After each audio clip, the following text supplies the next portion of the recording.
will slam secondary sanctions on countries like India, China and Brazil. So my encouragement to these three countries particularly is, if you live now in Beijing or in Delhi, NATO ਦੇ ਸਕੱਤਰ general mark ਰੂਟੇ ਨੇ ਅੱਜ ਚੇਤਾਵਨੀ ਦਿੱਤੀ ਹੈ ਕਿ Bharat, Brazil ਤੇ ਚੀਨ ਵਰਗੇ ਮੁਲਕ ਜੇਕਰ ਰੂਸ ਨਾਲ ਕਾਰੋਬਾਰ ਜਾਰੀ ਰੱਖਦੇ ਹਨ ਤਾਂ ਉਹਨਾਂ ਨੂੰ ਸਖਤ ਪਾਬੰਦੀਆਂ ਦਾ ਸਾਹਮਣਾ ਕਰਨਾ ਪੈ ਸਕਦਾ ਹੈ। ਰੂਟੇ ਨੇ ਬ੍ਰਿਕਸ ਸਮੂਹ ਵਿੱਚ ਸ਼ਾਮਿਲ ਇਨ੍ਹਾਂ ਮੁਲਕਾਂ ਨੂੰ ਚੇਤਾਵਨੀ ਦਿੱਤੀ ਕਿ ਉਹ ਪੁਤਿਨ ਨੂੰ ਸ਼ਾਂਤੀ ਵਾਰਤਾ ਲਈ ਸੰਜੀਦਾ ਹੋਣ ਵਾਸਤੇ ਕਹਿਣ ਜਾਂ ਫਿਰ ਰੂਸ ਸਖਤ ਪਾਬੰਦੀਆਂ ਲਈ ਤਿਆਰ ਰਹੇ।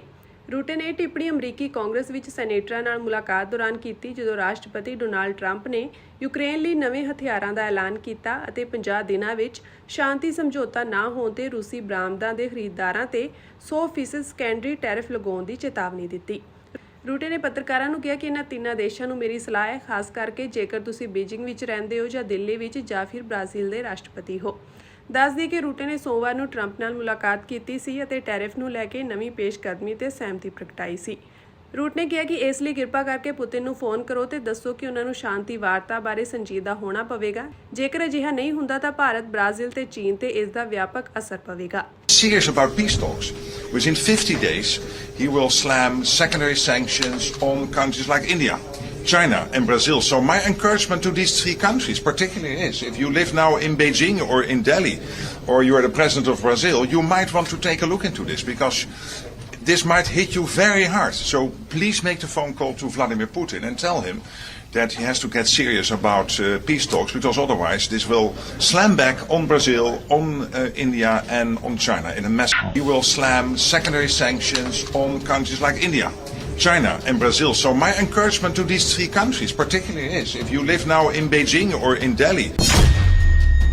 ਨਾਟੋ ਦੇ ਸਕੱਤਰ ਜਨਰਲ ਮਾਰਕ ਰੂਟੇ ਨੇ ਅੱਜ ਚੇਤਾਵਨੀ ਦਿੱਤੀ ਹੈ ਕਿ ਭਾਰਤ, ਬ੍ਰਾਜ਼ੀਲ ਤੇ ਚੀਨ ਵਰਗੇ ਮੁਲਕ ਜੇਕਰ ਰੂਸ ਨਾਲ ਕਾਰੋਬਾਰ ਜਾਰੀ ਰੱਖਦੇ ਹਨ ਤਾਂ ਉਹਨਾਂ ਨੂੰ ਸਖਤ ਪਾਬੰਦੀਆਂ ਦਾ ਸਾਹਮਣਾ ਕਰਨਾ ਪੈ ਸਕਦਾ ਹੈ। ਰੂਟੇ ਨੇ ਬ੍ਰਿਕਸ ਸਮੂਹ ਵਿੱਚ ਸ਼ਾਮਿਲ ਇਨ੍ਹਾਂ ਮੁਲਕਾਂ ਨੂੰ ਚੇਤਾਵਨੀ ਦਿੱਤੀ ਕਿ ਉਹ ਪੁਤਿਨ ਨੂੰ ਸ਼ਾਂਤੀ ਵਾਰਤਾ ਲਈ ਸੰਜੀਦਾ ਹੋਣ ਵਾਸਤੇ ਕਹਿਣ ਜਾਂ ਫਿਰ ਰੂਸ ਸਖਤ ਪਾਬੰਦੀਆਂ ਲਈ ਤਿਆਰ ਰਹੇ। ਰੂਟੇ ਨੇ ਇਹ ਟਿੱਪਣੀ ਅਮਰੀਕੀ ਕਾਂਗਰਸ ਵਿੱਚ ਸੈਨੇਟਰਾਂ ਨਾਲ ਮੁਲਾਕਾਤ ਦੌਰਾਨ ਕੀਤੀ ਜਦੋਂ ਰਾਸ਼ਟਰਪਤੀ ਡੋਨਾਲਡ ਟਰੰਪ ਨੇ ਯੂਕਰੇਨ ਲਈ ਨਵੇਂ ਹਥਿਆਰਾਂ ਦਾ ਐਲਾਨ ਕੀਤਾ ਅਤੇ 50 ਦਿਨਾਂ ਵਿੱਚ ਸ਼ਾਂਤੀ ਸਮਝੌਤਾ ਨਾ ਹੋਣ ਤੇ ਰੂਸੀ ਬਰਾਮਦਾਂ ਦੇ ਖਰੀਦਦਾਰਾਂ ਤੇ 100% ਸੈਕੰਡਰੀ ਟੈਰਿਫ ਲਗਾਉਣ ਦੀ ਚੇਤਾਵਨੀ ਦਿੱਤੀ। ਰੂਟੇ ਨੇ ਪੱਤਰਕਾਰਾਂ ਨੂੰ ਕਿਹਾ ਕਿ ਇਹਨਾਂ ਤਿੰਨਾਂ ਦੇਸ਼ਾਂ ਨੂੰ ਮੇਰੀ ਸਲਾਹ ਹੈ, ਖਾਸ ਕਰਕੇ ਜੇਕਰ ਤੁਸੀਂ ਬੀਜਿੰਗ ਵਿੱਚ ਰਹਿੰਦੇ ਹੋ ਜਾਂ ਦਿੱਲੀ ਵਿੱਚ ਜਾਂ ਫਿਰ ਬ੍ਰਾਜ਼ੀਲ ਦੇ ਰਾਸ਼ਟਰਪਤੀ ਹੋ। ਦੱਸ ਦਈਏ ਕਿ ਰੂਟੇ ਨੇ ਸੋਮਵਾਰ ਨੂੰ ਟਰੰਪ ਨਾਲ ਮੁਲਾਕਾਤ ਕੀਤੀ ਸੀ ਅਤੇ ਟੈਰਿਫ ਨੂੰ ਲੈ ਕੇ ਨਵੀਂ ਪੇਸ਼ਕਦਮੀ ਤੇ ਸਹਿਮਤੀ ਪ੍ਰਗਟਾਈ ਸੀ। ਰੂਟ ਨੇ ਕਿਹਾ ਕਿ ਇਸ ਲਈ ਕਿਰਪਾ ਕਰਕੇ ਪੁਤਿਨ ਨੂੰ ਫੋਨ ਕਰੋ ਤੇ ਦੱਸੋ ਕਿ ਉਹਨਾਂ ਨੂੰ ਸ਼ਾਂਤੀ ਵਾਰਤਾ ਬਾਰੇ ਸੰਜੀਦਾ ਹੋਣਾ ਪਵੇਗਾ। ਜੇਕਰ ਅਜਿਹਾ ਨਹੀਂ ਹੁੰਦਾ ਤਾਂ ਭਾਰਤ, ਬ੍ਰਾਜ਼ੀਲ ਤੇ ਚੀਨ ਤੇ ਇਸ ਦਾ ਵਿਆਪਕ ਅਸਰ ਪਵੇਗਾ। Serious about peace talks.